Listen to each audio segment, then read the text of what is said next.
After we have been exposed to an infection, our immune system remembers the threat, in particular by producing antibodies. These are proteins that circulate in the blood and throughout the body. They quickly recognize and disable the invader upon contact, thereby preventing or minimizing illness. This is why we usually do not get sick with the same bug twice. We are immune. Vaccines mimic this process, encouraging the immune system to make antibodies without us having to go through the illness.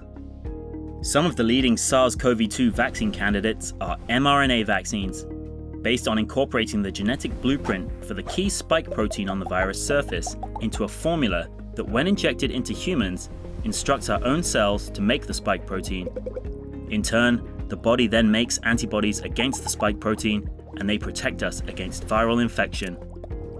This strategy is faster than more traditional approaches, which often involve generating weakened or inactivated forms of a live virus, or making large amounts of the spike protein to determine whether they can prompt an antibody response.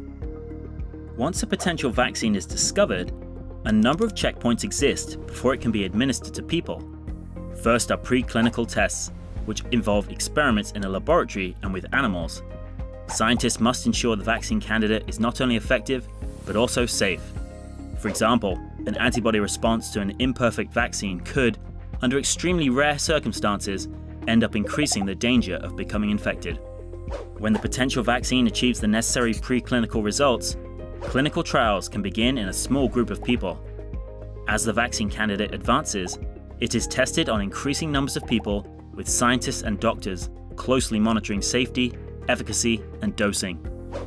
Upon successful completion of clinical trials, the vaccine candidate must be reviewed and approved by regulatory agencies such as the FDA before large-scale manufacturing and distribution gets underway and the licensed vaccine is administered widely.